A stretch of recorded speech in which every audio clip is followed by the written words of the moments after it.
Sunday's sermon was about parents and children. It was from Ephesians chapter 6, verses 1 through 4. And we were talking about the command, children, obey your parents in the Lord, for this is right, rooted in the fifth commandment in Exodus chapter 20.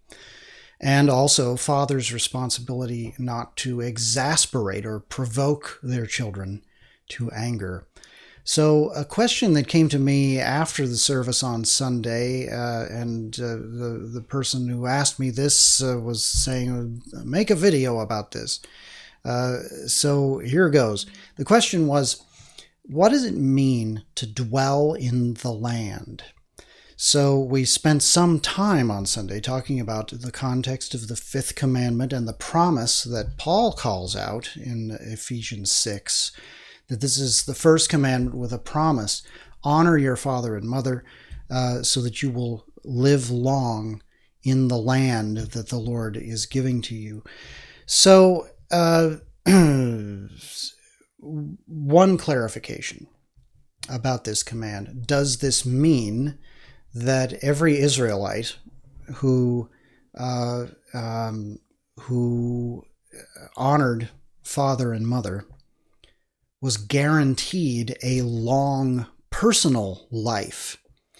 The answer is no, because lots of Israelites died young, and maybe even died in childhood, even though they did not break this commandment. And so this is not a commandment about personal longevity. The whole context for this command is the nation. So this goes back to Abraham and the promise in Genesis chapter 12, the command, leave your father's family, leave your country, Abraham, and go to the land that I'm showing you. I will give it to you and to your descendants, and so forth. The whole Old Testament is predicated on that command in Genesis chapter 12. And after the Exodus, after the Lord brings the people out of slavery, he gives them the law at Mount Sinai.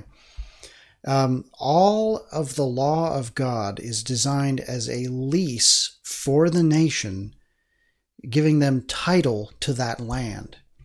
If they obey the terms of the lease, they keep the land. If they do not obey the terms of the lease, they are exiled out of the land. This is the message of Leviticus 27.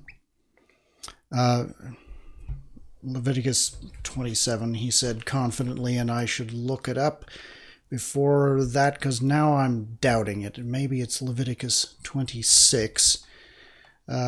Somebody play the Jeopardy tune here while I'm looking for this. Oh, I'm so glad I looked that up. It's Leviticus 26. This is why I should prepare. Anyhow, it's Leviticus 26, blessings and curses. If you keep the law, the Lord will bless you and you will stay in the land. If you break the law, particularly on the issue of idolatry, the Lord will curse you and you will be kicked out of the land. Deuteronomy 28 is the repetition of those blessings and curses.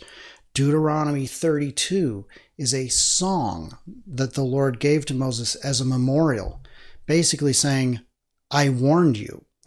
And when Israel breaks the law of God and gets exiled from the land, this song, Deuteronomy 32, will stand as a memorial saying, you were warned. The prophets later in the Old Testament, Isaiah, taking his cue from Deuteronomy 32, which calls heaven and earth, in other words, the whole system of life, as witness against Israel, that the Lord warned them. Isaiah calls those witnesses back, and he says, the heavens and the earth heard this song, and now you have rebelled against your father Israel.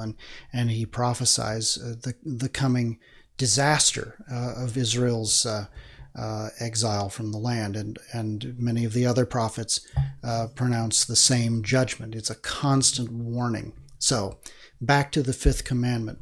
What it means to live long in the land is that Israel is going to remain in God's kingdom and remain in the land, the fruitful land that he gave them, in that place of bounty, that kind of Sabbath rest that that the Lord was intending to give Israel for all time, and that the nation lost because it committed multiple generations of idolatry.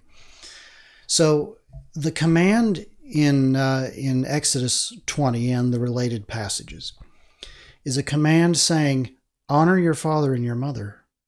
All of you individually, listen to them, keep the traditions that they pass on to you, even the traditions that are unique to their clan, their family, their tribe. Honor those things. Honor them in life, honor them in death. Honor them when you are a child, honor them when you're an adult. If you do that, you are going to be formed into the kind of person who will keep the law of God, and the nation's life in the land will be prolonged. So I think the command has to be read in that context. Now, a related question then is going to be, what does that mean for Christians? I mean, is that strictly related to Israel? Paul doesn't think so. He tells the children in Ephesians, children from Jewish families and from Gentile families, children, obey your parents. That is right. You know that because the law of God tells you it is right, and it's the first command with a promise. So Paul takes one of the 10 commandments and turns them into a kind of faith for Christian children raised in Christian households. Believe God that as you submit to your parents in the teachings that they give you, as they raise you up in the admonition of the Lord, and as they love you and nourish you in the instruction of the gospel, trust God, trust that commandment that you will be formed into that kind of kingdom person who will dwell in that ultimate land that's not looking back as a return to the land of Israel. That's looking forward to the kingdom of God. And he's basically saying you will be formed as the whole body is being formed for that life in the eternal kingdom of Jesus Christ, our inheritance in Jesus Christ under his headship.